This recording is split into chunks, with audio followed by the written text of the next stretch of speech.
Court में आज कही गई, वो भी तब जब 73 याचिकाएं चीफ जस्टिस ऑफ इंडिया की बेंच ने सुनी वक्फ संशोधन कानून को लेकर। इस कानून पर आज की सुनवाई पूरी हो गई। अब यह मामला कल 2 बजे फिर सुना जाएगा। सुप्रीम कोर्ट ने कोई लिखित आदेश आज जारी नहीं किया। कल फिर बेंच इसको सुनेगी 2 बजे और आगे की सुनवाई वहीं से शुरू होगी जहां आज रुकी। आज की सुनवाई में सुप्रीम कोर्ट में क्या हुआ हम आपको जल्द बताते हैं। याचिकाकर्ताओं की ओर से कपिल सिब्बल पहले पेश हुए। कानून को मौलिक अधिकारों का उन्होंने हनन बताया, विरोध किया। वहीं केंद्र की ओर से सॉलिसिटर जनरल तुषार मेहता ने सरकार का पक्ष रखा। सुनवाई के दौरान सुप्रीम कोर्ट ने कहा कि अधिकांश मस्जिदें 14वीं, 15वीं और 16वीं शताब्दी की हैं। उनके पास मालिकाना हक के कागजात नहीं हैं। अगर उनसे रजिस्ट्री मांगी जाएगी तो यह देना उनके लिए असंभव होगा। इस पर सॉलिसिटर जनरल ने कहा कि इन मस्जिदों को रजिस्ट्रेशन कराने से किसने रोका था। कई इस तरह के पहलू सामने आए। हिंसा की घटनाओं पर कोर्ट ने चिंता जाहिर की आज, लेकिन सुप्रीम कोर्ट ने कोई आदेश नहीं दिया। हालांकि वक्फ बाय यूजर ये एक बहुत महत्वपूर्ण पहलू है। इस पर सुप्रीम कोर्ट ने कहा कि वक्फ बाय यूजर तो 1940 के दशक से चला आ रहा है और अगर इस पर अगर परिवर्तन हुआ तो बड़ी समस्या हो सकती है और जो प्रॉपर्टी कोर्ट ने डिक्लेयर कर दी है वक्फ की प्रॉपर्टी है उसे डीनोटिफाई नहीं किया जाएगा। क्या कहना था वकीलों का, आपको जल्द सुनवाते हैं। दोनों पक्ष को सुना गया, लेकिन जो आगे की सुनवाई है वो कल 2 बजे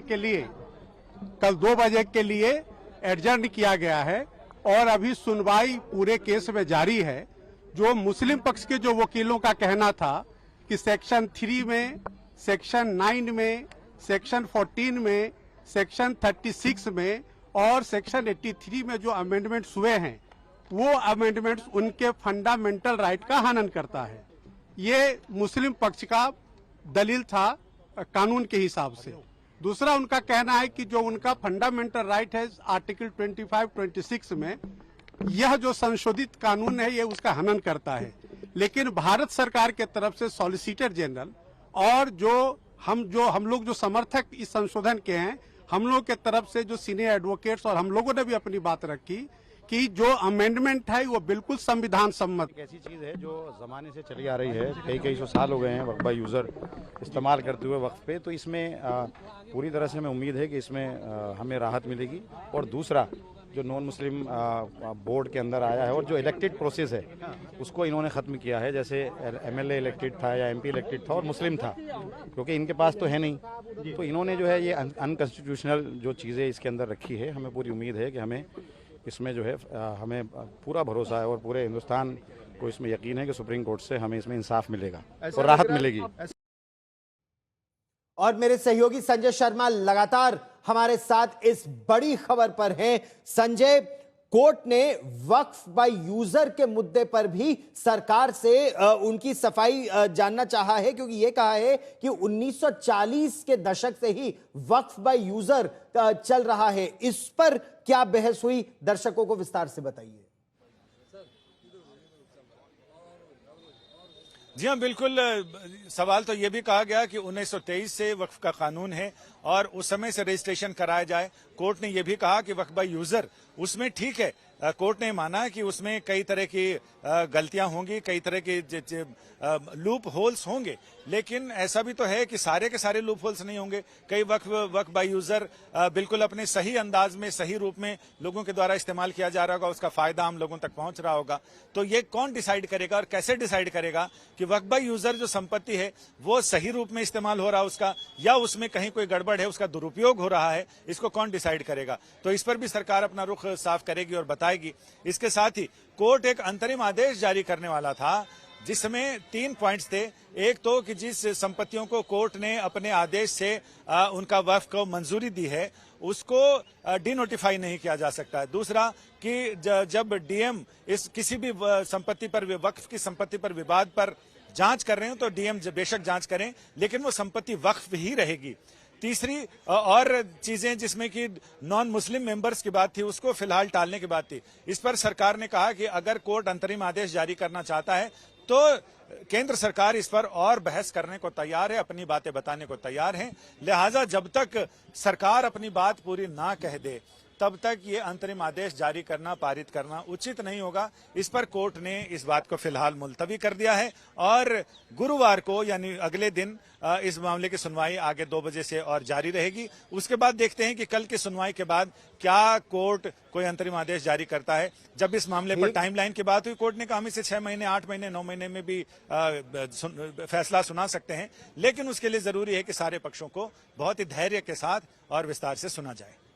सारे पक्षों को धैर्य के साथ विस्तार से सुना जाए। हालांकि क्योंकि 73 याचिकाएं हैं तो कोर्ट ने यह भी कहा कि रेपिटेशन ना हो, सीनियरिटी के आधार पर उन्होंने सुनने की बात की। संजय रहिए मेरे साथ, नेता इस पर क्या कह रहे हैं? बंगाल की मुख्यमंत्री ममता बनर्जी या अखिलेश यादव का इस पर क्या कह रहे हैं, समाजवादी पार्टी सुप्रीमो का? हम आपको वो भी सुनाते हैं।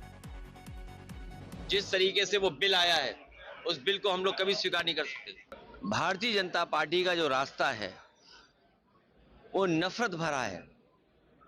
भारतीय जनता पार्टी की राजनीति नकारात्मक है और जब जब अपनी नाकामी उन्हें छिपानी होती है तो कोई ऐसा फैसला लेते हैं जिससे लोगों का ध्यान बढ़ जाए।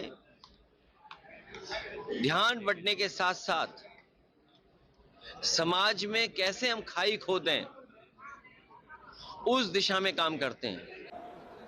आप लोग कोर्ट में जैसे चैलेंज किया, आप कॉन्स्टिट्यूशन बेंच में इसको चैलेंज करो और साथ साथ में पीएम का अपॉइंटमेंट मांगो, प्रेसिडेंट का अपॉइंटमेंट मांगो, हर स्टेट हेडक्वार्टर में प्रोग्राम करके, अगर इंडोर हो तो इंडोर में करो, सब नेता लोगों को बुला लो और कहो एनआरसी का तरह, एनपीआर का तरह एक बैटल में भी हमको जीतना है।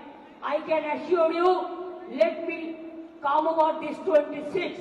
इसमें उसका टारगेट करके ये कर रहा है। अगर इसमें आप साथ में हैं तो मैं ये बात कहने चाहूंगी कि उसको हम तो आने वाला दिन में जवाब देंगे, हम देने के लिए तैयार भी है। खाली आपको मदद चाहिए, भरोसा चाहिए, विश्वास चाहिए। तो जो याचिकाकर्ता थे उन्हें उम्मीद थी कि उन्हें कोर्ट से कुछ राहत इस मामले पर मिलेगी। कोर्ट ने साफ तौर पर कहा कि वो इस मामले को न्याय की और संविधान की कसौटी पर परखेंगे और उसके आदेश पर, उसी के बाद उनका आदेश आएगा। कई पहलू जो इस पर उठाए गए हैं, उन पहलुओं पर सरकार से सफाई भी मांगी गई है और सरकार की सफाई आने के बाद कोर्ट हर पक्ष को सुनने के बाद अपना निर्णय देगा। इस बड़ी खबर पर लगातार रहेगी नजर।